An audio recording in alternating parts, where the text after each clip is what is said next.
What's going on, everyone? Jeremy here from the Corner. I hope you're having an absolutely wonderful day. I'm going to cap off today's topics with a fun one, a happy story, or I'll give you a chuckle, perhaps. We've all been talking about, for example, well, at length, sadly, protecting women's sports. What that means is protecting women's sports so that women can continue to compete in them, biological women, and protecting them from biological men coming in and, well, just dominating. We've seen in bicycling, we saw, women just being forced to retire. We saw swimming at the collegiate level, at the NCAA level, where women are forced to share changing rooms with biological men who still date biological females. We've seen a wide variety of different things, but this is a little bit of an interesting tale.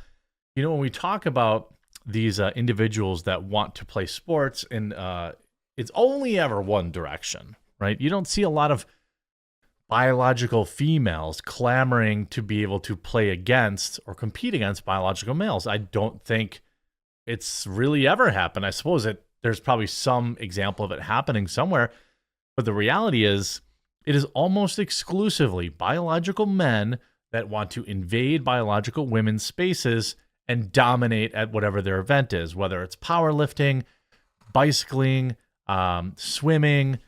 Heck, even this weekend, we had another biological man winning a golf tournament. The WPGA writes, showing nerves of steel. Brianna Gill triumphed in a playoff for her first professional win at the Australia Women's Classic, except this is a biological man.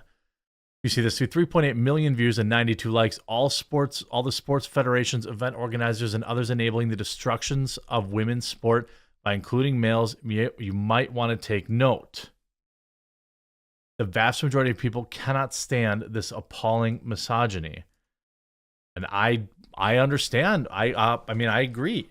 If you look at this, obviously, it's getting ratioed into oblivion. 3,000 quote tweets. Everybody on here is saying that. This biological man just won Australian Women's Classic. How can you be a woman and vote Democrat? I mean, even look at it this way. In golf, women have closer tees because, well, in general, they're not as strong as men. Men can hit the ball farther. And so they have a tee that's moved up closer. So essentially you have now what I'm almost assuredly is the case, a biological man out driving every woman on the course. And it's ridiculous. Surprise, surprise. Another man is better at the sport than the women he competed against. You see a lot of these. Hooray, once again, a man defeats all female competition. It's absurd, right? Well, here we have, shared by Dr. Sydney Watson, thankfully, a group of exclusively trans-identified women. Now, these are biological women who identify as male, played against a men's soccer team in the United Kingdom, and they got beat 8-1. Now, I have just one question for you. How did they get that one goal? How did that happen? But anyway, the tweet writes itself. She goes on to say, I do wonder how a team of biological men felt like going up against a team of biological females. You see the tweet. So proud to have been the captain of the first ever football team of all transgender men. And again, if you're a transgender man, you're a biological woman playing, identifying as male. It was such a special night. Thank you to all the boys for being incredible to all our supporters. Look, this is why, by the way, I actually applaud this. Like, this is good, because this is what I'm saying is when I say that you don't see biological women generally wanting to compete against biological men, and this is why, because you get destroyed. But that said, at least they competed in the division in which they wanted to play, right? And you see Harry Nicholas. We made history tonight. The first all-trans masculine team to play a football match in Europe against a cis men's team. A lot of our team hadn't played sport since school. I've never felt community like it. This is trans joy, and trans people belong in sport. The thing is, again, I'm 100% fine with it being this way. Because this will be the result every single time. Every single time where feats of strength matter, this will be the result. And this is why, by the way, again, I'm saying these individuals on the soccer team, shout out to them. You want to go compete against biological men as biological female women? Cool. Like that's fine, right? Like, I mean, some people might say that's not fine, but I'm saying like, go ahead because you don't have an unfair advantage going into it. Now, it appears the outfit also had a trans woman.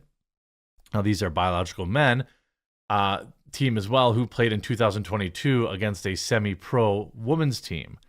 So this is, again, like I said, in this case, I don't agree with it. These are people who are biological men competing against biological women in feats of strength. You said, I mean, and like, I don't understand all this. Like, this is the first time in history and it's so important. None of this stuff is important. It really just isn't.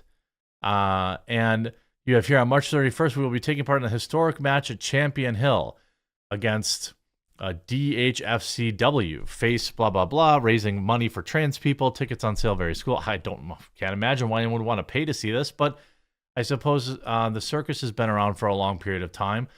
And you have, it's Dulwich Hamlet Supporters Trust. This is obviously not at like a high-level competition. This seems to be amateur. But here you have TRUK has managed to put together a surprisingly bulky squad of 21 players, considering the dearth of trans players in any sport of competitive level of football. A couple notable names. Don't really care about any of these people. However, they will certainly start as underdogs against a semi-pro Dulwich Hamlet, although Griffin is quietly confident of a respectable result, predicting a 3-3 draw, while Elmore and Hickman go for a 3-1 victory. Again, but this would be a team of biological males competing against biological females. I don't understand why people keep engaging in this, it's just, I believe, by the way, again, if you want to compete as a biological woman against biological men in like some rec league or whatever like that, whatever, we're not talking about huge checks or scholarships on the line, fine, right?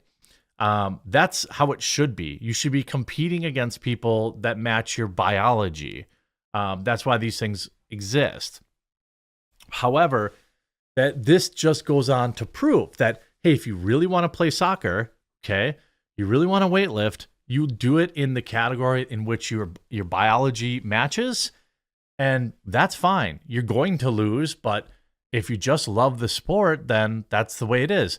This proves that all these biological men that are competing against biological females, they're not doing it for their love of the sport. They're doing it because they can easily win. And that's the reality of it. That's what people aren't doing a good job pushing back against. Nobody's saying that a biological male can't lift weights. You just don't get to go do it against biological females and destroy all their records, take away scholarship opportunities, take away sponsorship money, take away opportunities to even compete in things like the Olympics and things of that nature. You don't get to do that, and I don't think that's not really a bizarre request to make.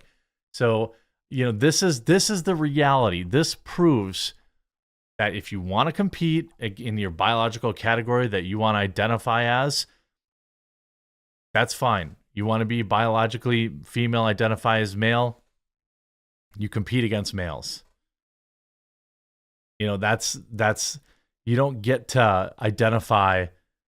You don't get to just identify and then go crush records. But I guess I don't make the rules, and I'm certainly not woke, so I guess we'll have to go from here. I hope you enjoyed this video, though. We'll talk to you again real soon.